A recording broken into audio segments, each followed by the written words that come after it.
So now we are on to the second bullet point, radical equations. That's equations involving square roots. So how do we solve if I've got the square root of x plus 1 equals x minus 5? Well, can we solve if I have an x under a square root? Not really. I mean, obviously we can solve it, but do we like the way it is now? No.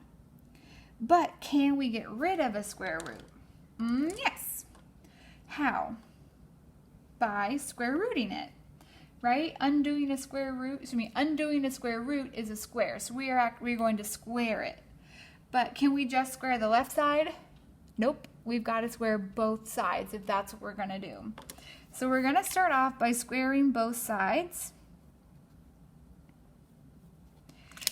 So the square root of x plus 1 squared is just x plus 1.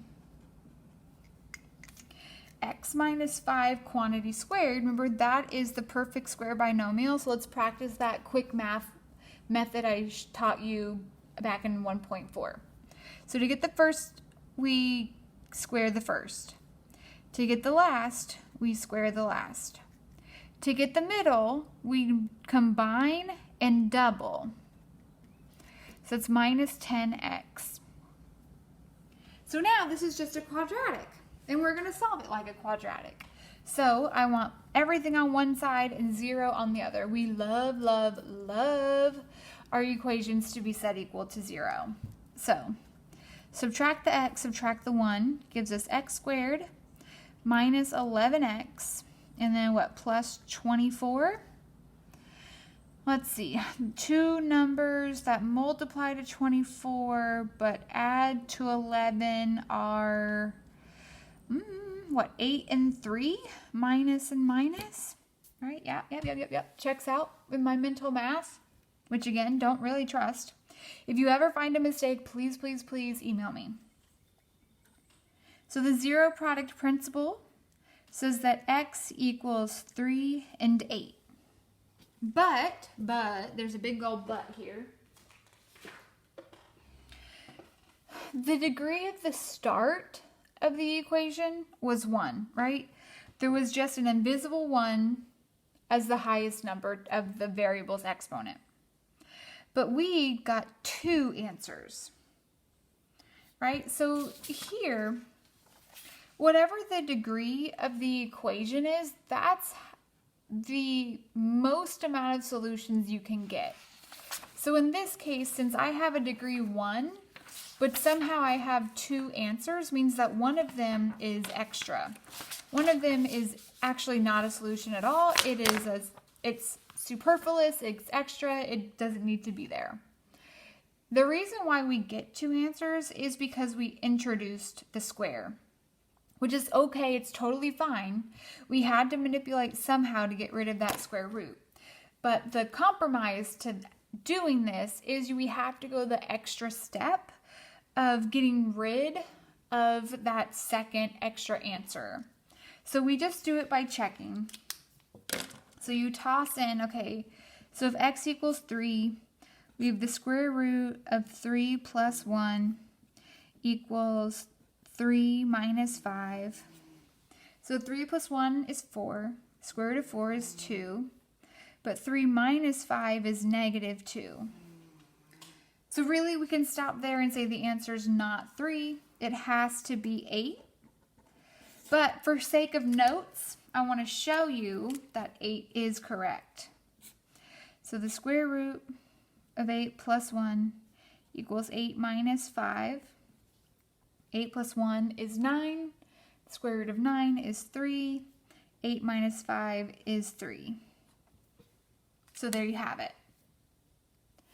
The only difference in this one is that the process is the exact same, but instead you're not doing it once, but how many times you think? Twice. So pause the video and try it. Okay, let's give it a go. So, like I said, we're going to start by squaring both sides because we need to get rid of the square roots. One thing you want to make sure is that you have a square root alone on one side of the equation, and then kind of, it can be like a free-for-all on the other. But you need to isolate, you need to start by isolating one square root. Like we did here, square root on one side, everything else on the other. A square root on one side, everything else on the other. You do not want like both these square root terms on one side, okay? That's a nightmare. I mean, you just don't do it. It's easier if you keep just one square root on one side. But okay, the right side first is easier because it's just 3n plus 1. Now remember, over here, this is the perfect square binomial. So using that mental trick, to get the first term of our new trinomial, you take the first term and you square it. So that's 1. To get the last term of the binomial, you take this term and square it. So the square root of n plus 4 squared is just n plus 4.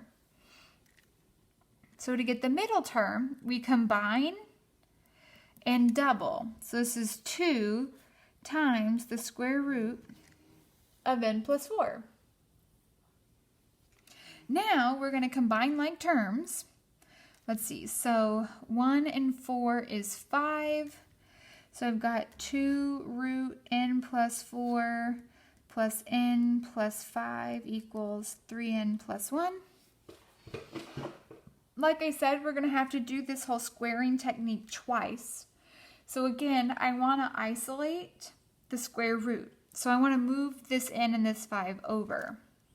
So I've got 2 square root of n plus 4 equals, let's see, subtract 2n, 5, subtract minus 4. Oh, look. And I can divide this 2 over because it's going to go over nicely. Square root of n plus 4 equals n minus 2.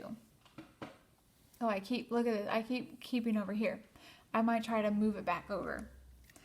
So now, start the whole thing all over again. Square both sides. So that over here on the left, we just have n plus 4.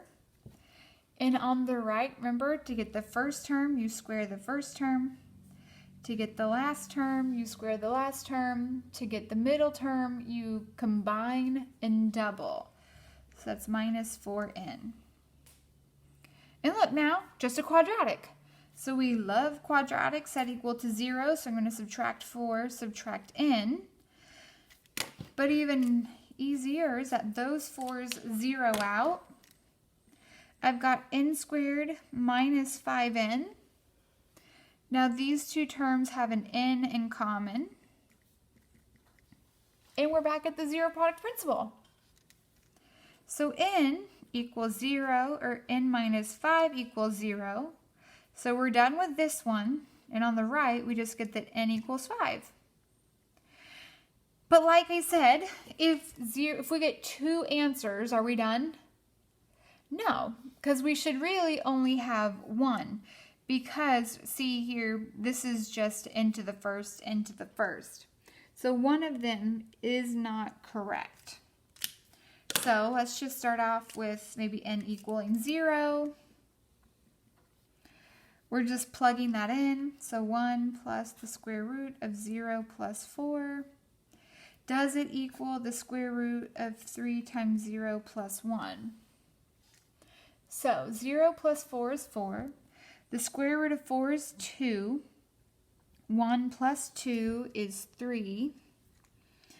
3 times 0 is 0. Plus 1 is 1. The square root of 1 is 1. Well, that doesn't check out. So the answer is not 0. So by default, it's got to be 5. But let's just double check. So, well, I'll just do it into here. So let's just check 5. 5 plus 4 is 9. The square root of 9 is 3. 3 plus 1 is 4. Okay, so this side is 4. All right, so now 5. 3 times 5 is 15. Plus 1 is 16. The square root of 16 is 4. So yeah, we get that 4 equals 4. And 5 is indeed the solution.